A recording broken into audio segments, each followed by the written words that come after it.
Hi, this is Belinda Calibriali and this is Talking High Performance with Belle. So I'm making this podcast for people who want to live their best life, people who know that there's more in them, but they just don't know how to get it. So there's a gap, something's missing, I'm making it for them. Hello and welcome back to Talking High Performance with Belle, and today I'm going to jump straight into it and talk to you about change, and I'm going to give you 7 questions to ask yourself when it comes to change. And you know, change is important because it's an inevitable part of our life, and whether we like it or not, things constantly change around us, and sometimes we need to make changes in order to adapt and to thrive. And by discussing change, you know, we can understand better the reasons behind it and also the impact that it has on our lives. And so I want to talk to you about that today. So if you like what you're hearing, please feel free, head to my website, grab yourself a free ebook, but let's jump straight in.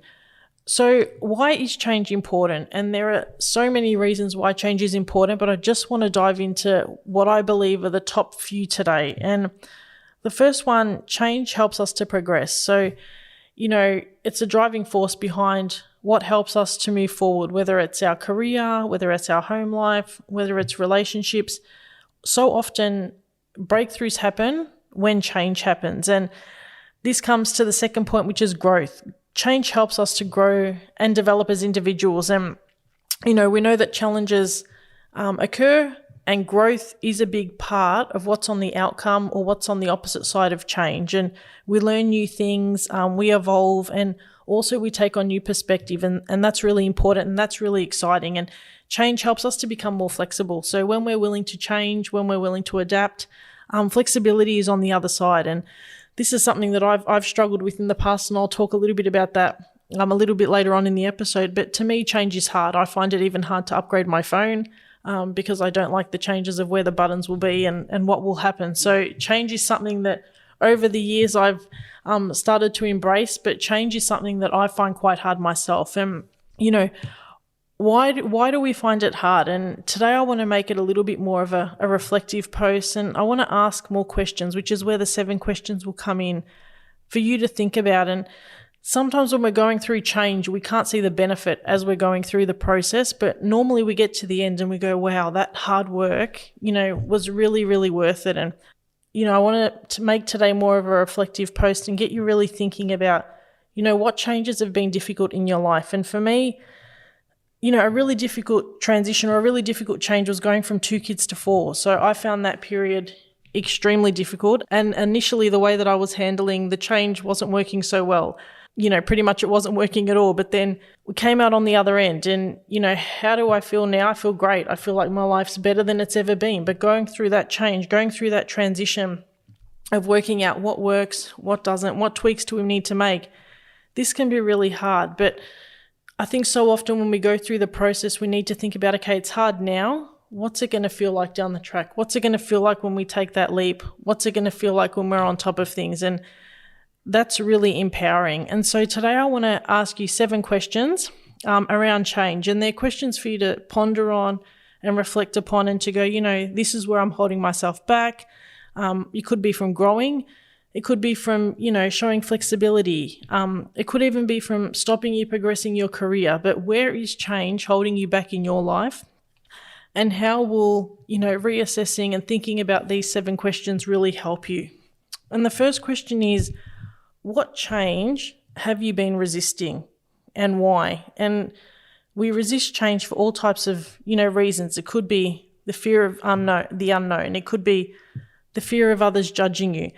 And it could just be that you don't like change, you know, which is one of my big struggles in the past. And, you know, we don't like things that aren't familiar to us. Like me, I like things that are familiar. I like, you know, predictability. So, you know, changing my phone, you know, changes that happen around me, I'm not that great with. So, but I've had to learn to go, okay, you know what, Belle, you know, the more you do it and the more you change, and, you know, the more you up-level your skills and the more you tweak and refine, you start to go, you know, change can be kind of fun. So what change have you been resisting? That's the first question. And what is the reason for that resistance? So I encourage you, if you have a pen and paper, you know, write these questions down and just start to go, okay, what have I been resisting? Or grab some notes on your phone. Second question is, in your life, what do you want to change? and what do you want to stay the same? So sometimes we fear change because we think that things are going to change around us, and we think that we're going to lose the good that we have in our life. So, if you think about your relationships, if you think about your career, if you do something different, if you up-level your life, sometimes we fear, what are our relationships going to look like around us? Or we change jobs, are we still going to have those relationships with the people around us? So I think getting clear on what you want and what works well and what you want to keep, but also what you want to change is really important. So what do you want to stay the same and what do you want to change? Question 3 is, what do you want more of in your life and what do you want less of? So this one's super important. So often I talk to my clients and I'm like, how's your week been? They're like, I've had a great week. I'm like, oh, okay, why? And they're like, I'm not sure. And so we dissect and we go, because it's not, through fault. It's not through chance that they've had a great week. Things have happened. And often they've changed things that have made their week better than what prior weeks have been. So it could be small tweaks that they've made. It could be big tweaks. It could be conversations that they've had around people that really fill their cup versus, in the past recognizing, oh, that person doesn't make me feel so good, or that when I put myself in that situation, I don't feel that good. Whereas when I'm around certain individuals that, inspire them and motivate them, they feel great. And so we dissect this and go, okay, if that made you feel good, how do you get more of that in your life? And same if they've had a bad week, what's the reason for it? And they could go, I worked really long hours, I didn't sleep well. Okay, so how do we try and manage that? So moving forward, you can be in charge, to the extent that you can, of what you want more of and what you want less of. And I had a call with a client yesterday and he said, I had a great week. He had a really busy week. It was average week at work, but he had a really good weekend and he feels refreshed. So he realizes that he needs more time to refresh on the weekend, not open his laptop until Sunday afternoon, he said, where he did a few hours of work. He said for him that was perfect because then he starts Monday morning, he's fresh. So that was really, really good. So what do you want more of and what do you want less of is a really important question. So question 4 is, what makes you happy and what makes you unhappy? And how do you get more of the things that make you happy into your life? So, this happens so often where we go, okay, we've had a really good week, feeling great. And again, this happens a lot with my clients and you go, okay, what makes you feel great? And they're like, I'm not sure. And then we dissect like what happens and they go, oh yeah, I saw that person made me feel really happy. And whenever I see, Jim makes me feel really happy. Other times it can be, I've just started to realize that whenever I talk to Betty, for example, I don't feel that good and it starts to drain, and that relationship used to fill me up. Now I realize that whenever I walk away, my energy is really depleted. And so it becomes a boundary conversation. So recognizing, what makes you happy, what makes you unhappy, and not to say that the people that make you unhappy or the people that you don't feel that great around after, you're going to ditch them, but to say, okay, this is a boundary that I need to hold when I'm with that person, but I want to bring more of what makes me happy into my life, whether that's conversations, whether that's free time, whether that's, going around for a walk in the sun for an hour, unless you live in Melbourne, then, 15 minutes, working out what makes you happy and how do you bring that into your life. Other times it could be things like they've eaten really well and they just haven't realised it. So they might have had a few weekends where they've been drinking or not eating so well, and then this weekend they go, I didn't drink. I think that's really made me happy. It's changed my energy. It's changed my mood. Other times it could be sleep, but just dissecting, okay, why do I feel good or why do I not feel so good and what's been happening? Because normally it's what happens 24, 48 hours prior that really affects us, playing out later. So that's question 4. Question 5 is, what do you need to choose and what do you need to let go of? So this is really important in leading us to a life where we live fulfilled, and which also helps us to feel alive. But sometimes it's scary because when we make choices or when we want to make change, there's that internal resistance. And sometimes it's in relationships. Sometimes it could be things like, like recently, I'm very big on, okay, I want to speak my authentic self. So if I'm happy with something, I want to let you know. But if I feel that something can be better or something wasn't done in my version of what was ideal, I also want to bring it up. But for other people, that can be confronting. So it's speaking, what do you need to choose? What conversations are worth having? What conversations are not worth having?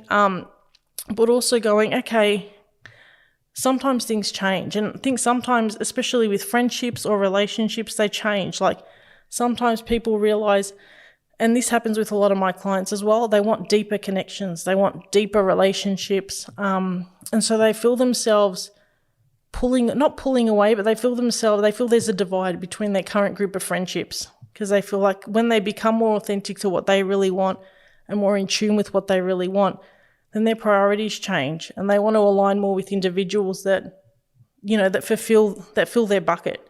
And this can be really hard and this can be confronting. So this isn't, again, necessarily letting go of friends they've had in the past, but it's how do you find that balance of what lights you up while still being true to yourself. So what do you need to choose and what do you need to let go of? This could even be a job, you know, when it comes to being paid. So what's more important? Is it the money or is it doing a job that you love? You know, if you go for the moment, it's the money because I'm paying a mortgage. Okay, that's great, which a lot of people have that, you know, but if you go, no, or I'm going to work hard for the next 5 years and do this job and then I'm going to work towards something that I love, but setting that goal and going, okay, this is okay for now. I'm going to do the best that I can while I'm here, but in the future, this is what I'd like to change, and just being aware of that. Question 6 is, what is your priority? And relating this to time. So for me, my priority is making sure that I'm available for my 4 kids. So that's my number one priority in my life, and that won't change. But my other priority is I want a really successful professional career, and I want to build that to be quite large, and I want to help people to feel better. And I'm really, really passionate about it. So it's how do I reach as many people as I can while still being present to my current clients, and do that in the best way possible. So working out what is our priority, and the priority might not be serving 100 clients. The priority might be, okay, you know, there's a cap, 15 clients is who I'm working with at a time. I'm going to give them my 110%. While still being present for my 4 kids, and relating it to time. So, you know, how does this relate to time? I know for me, starting early in the morning is really good. So I know for me that works the best. We can have some flexibility in the morning with my hubby's work. For other people, it goes, okay, I want to spend the most time with my kids after school. So that means, and this is for my husband, doing work at night time when the kids go to bed. And working out, okay, it's not the 9 to 5 perfect job that others would go, yeah, this is really good. But for us, it works. I do morning, he does night, and we make it work during the day when the kids have their kinder and school on. So that works really well. And the final question is, if you could make a bold change in your life right now, what would it be? So what would you do and how would your life be different?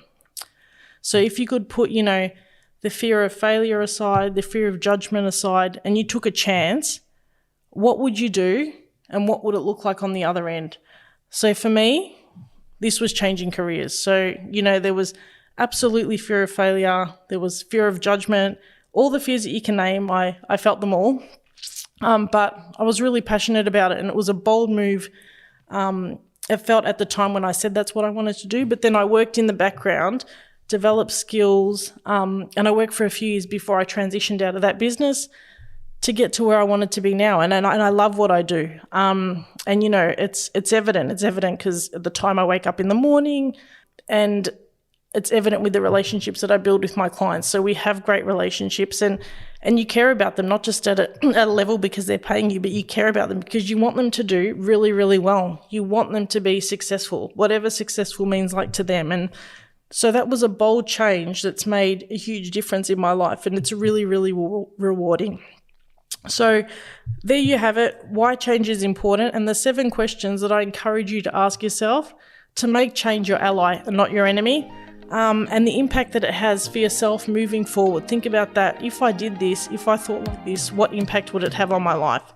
So I hope you enjoyed this episode. If you did, please don't forget to subscribe, and I'll chat to you next week. We'll be talking about navigating life's challenges with confidence. Until next time, live a successful, purposeful, and fully charged life. Your coach, Belle.